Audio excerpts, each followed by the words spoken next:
அஸ்ஸலாமு அலைக்கும் வரஹ்மத்துல்லாஹ். எல்லாம் வல்ல அல்லாஹ் அன்பும் அவர் மேலான கிருபையும் நமக்கெல்லாம் சேரட்டுமாக. பேரன்புக்குரிய அல்லாஹ்வின் நல்லடியார்களே,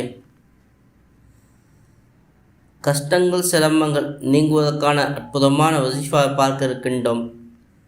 இந்த வசீஃபா 100% உங்களுக்கு பயனாக இருக்கும். 2 அமல்கள் சேர்த்து ஒரு வசீஃபா, இரண்டையும் செய்ய வேண்டும். இரண்டும் சுருக்கமான அமல். நீங்கள் ஒவ்வொரு தொழுகைக்கு பிறகும் முன்னாடி ஒரு முறை ஸலவாத், பின்னாடி ஒரு முறை ஸலவாத் ஓதிக்கொள்ள வேண்டும். பிஸ்மில்லா உடன் சேர்த்து ஃபாத்திஹா ஒரு முறை ஓதிக்கொள்ள வேண்டும். ஓதி உங்கள் மீது ஊதிக்கொள்ள வேண்டும். அல்லாஹ்விடம் துவா செய்ய வேண்டும்.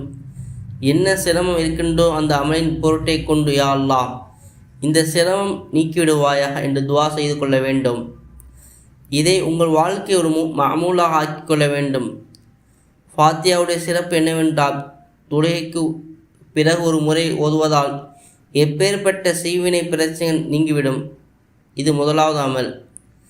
இரண்டாவது அமல், ஹில்ர் அலைஹிஸ்ஸலாம் அவர்கள் இன்பத்திலும் துன்பத்திலும் கற்றுக் கொடுத்தது. இந்த துவாவை அதிகமாக ஓதி வாருங்கள். நடக்கும் போதும் போகும்போதும் அதிகமாக ஓத வேண்டும்.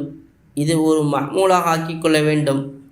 சரி, 313 முறை ஓதிவிட்டு வாருங்கள், அல்லது தினசரி 101 முறை ஓதிவிட்டு வாருங்கள். ஓதிவிட்டு அல்லாஹ்விடம் துவா செய்து வாருங்கள். யா அல்லாஹ், இந்த துவாவின் பொருட்டை கொண்டு எனது துன்பங்களை சிரமங்களை நீக்கி விடுவாயாக என்று துவா செய்து வாருங்கள். எப்பேற்பட்ட பிரச்சனையாக இருந்தாலும் அது தூரமாக விடும். இந்த துவா உங்கள் தேவைகளை பூர்த்தி செய்யும் இன்ஷா அல்லாஹ்.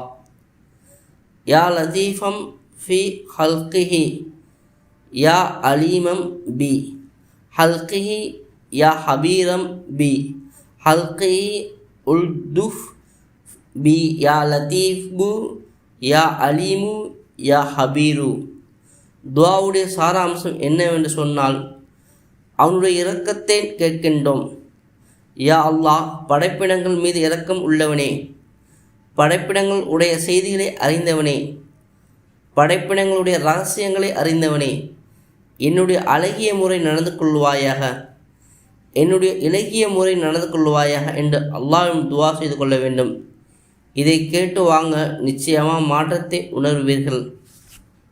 அடுத்தடுத்து நாங்கள் போடக்கூடிய வீடியோக்கள் உடனுக்குடன் கிடைப்பதற்கு கீழே இருக்கக்கூடிய சப்ஸ்கிரைப் என்ற பட்டனை அழுத்தி பக்கத்தில் வரக்கூடிய பெல் ஐக்கனை அழுத்திக் கொள்ளுங்கள்.